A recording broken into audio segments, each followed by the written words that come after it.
Olá, filho de Separ, vamos continuar nosso estudo do Apocalipse, talvez um pouco maçante, nós estamos estudando capítulo a capítulo, espaço a espaço, símbolo a símbolo, né? Num contexto sócio-crítico, vamos dizer assim, mas mostrando a exegese da época, a situação cultural da época. As pessoas mistificam muito as coisas, colocam como se fosse algo tão inumano, né? Mas a gente vê que o contexto é humano, o contexto é de uma motivação, de um estabelecimento de força à fé daquele povo não desanimar e continuar lutando, como nós fazemos hoje. Tá? No versículo, falamos sobre o capítulo 11, de 1 a 11, tá? Falamos então sobre as duas testemunhas que são mortas e que o povo festeja, né? E as nações fazem banquetes pela morte, né? E aqui nós vemos as duas testemunhas são mortas expostas na grande cidade. É o que fala lá. Os mantenedores da sociedade injusta fazem festas pensando ter acabado com a própria com a profecia. Todavia, ninguém consegue matar para sempre os profetas e o espírito de profecia. Tá? Pois a última palavra cabe a Deus, e sempre vai ser. Tá? Na vida do Messias e no julgamento final.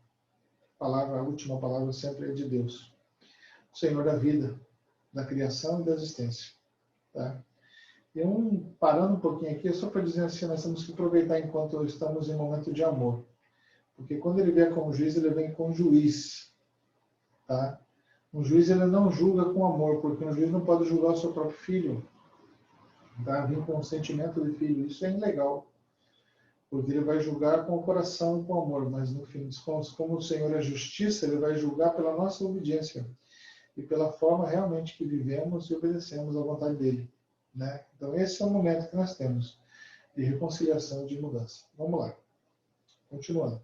Depois de 3 dias e meio, um sopro de vida veio de Deus e penetrou os 2 profetas. E eles ficaram em pé. Todos aqueles que os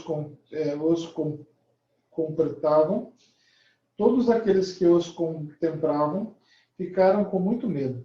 Ouvi então uma voz forte vinda do céu, chamando os 2. Subam para cá. Eles subiram ao céu na nuvem, enquanto os inimigos ficaram olhando. Versículo 11 e 12. Como já vimos, a cifra 3,5, por ser metade de certa, indica a imperfeição. O poder da besta sobre o profeta é limitado, e ela não consegue eliminar para sempre os profetas nem o espírito de profecia. A última palavra cabe a Deus, por meio do seu espírito. Ezequiel 37, de 1 a 10, ele fala sobre esse contexto, tá? No Antigo Testamento. Ele devolve a vida a quem está morto, né? Vale de ossos secos, né? As duas testemunhas resistiram e vão para junto de Deus. É assim que o Apocalipse anima as comunidades que profetizam e resistem contra essa sociedade traiçoeira, injusta e enganosa. Tá? Os que deram sua vida por causa da profecia, por causa da vontade de Deus e da palavra de Deus, não são destruídos, como afirma um dos mártires da América Latina. E vamos ler o que ele disse? Se me matarem, ressuscitarei na memória do povo.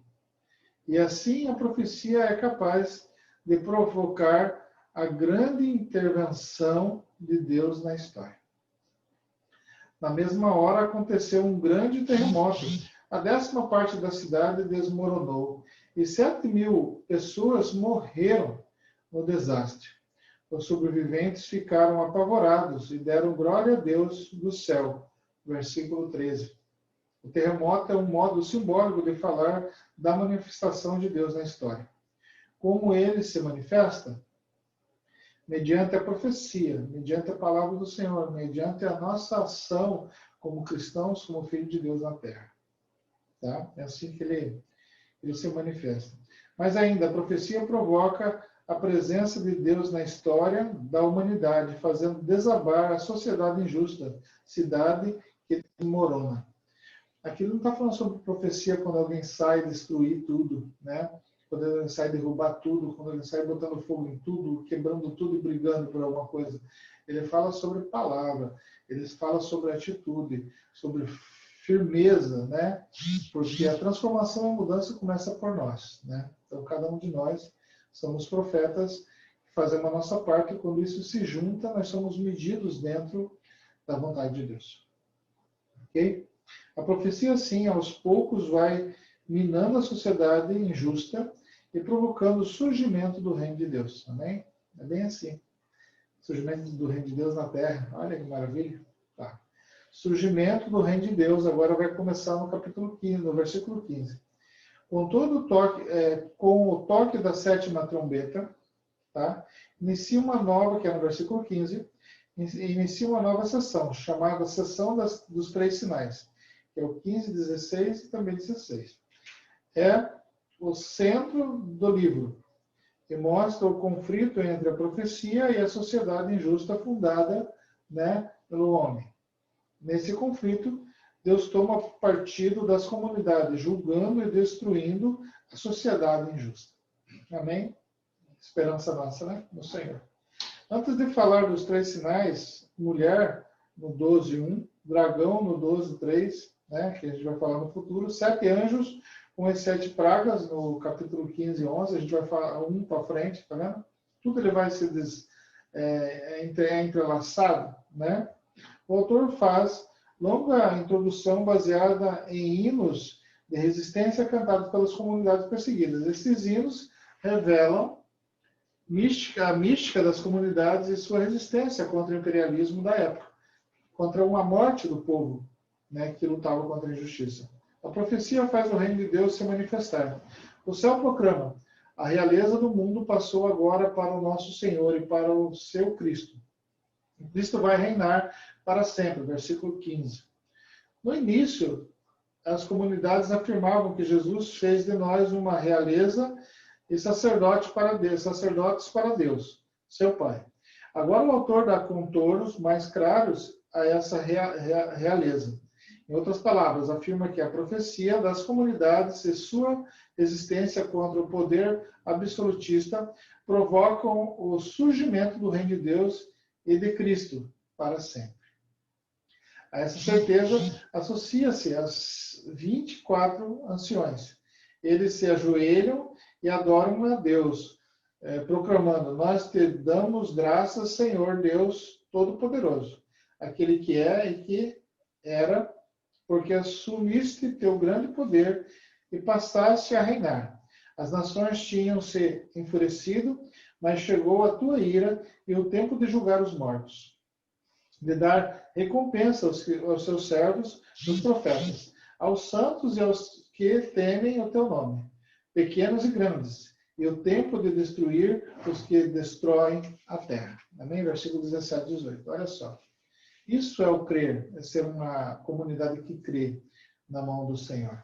Veja que aqui, né, mostra que ainda os 12 anciões estão, né, junto com o Senhor, à beira do trono, como no capítulo 1. Ele já começa lá, tá? Aí os 4 anjos, tá? Vamos lá.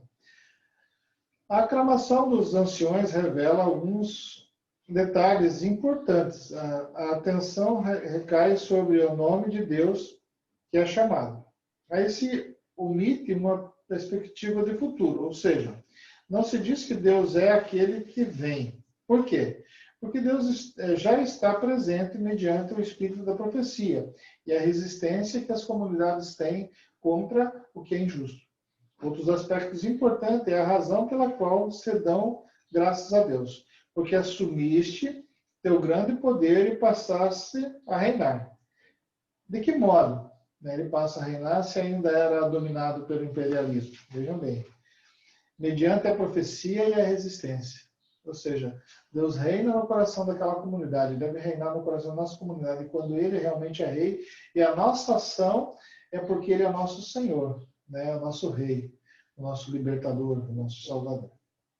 É assim que ele age na história, colocando-se do lado das comunidades perseguidas e contra as nações, que se enfurecem contra elas. Salmo 2.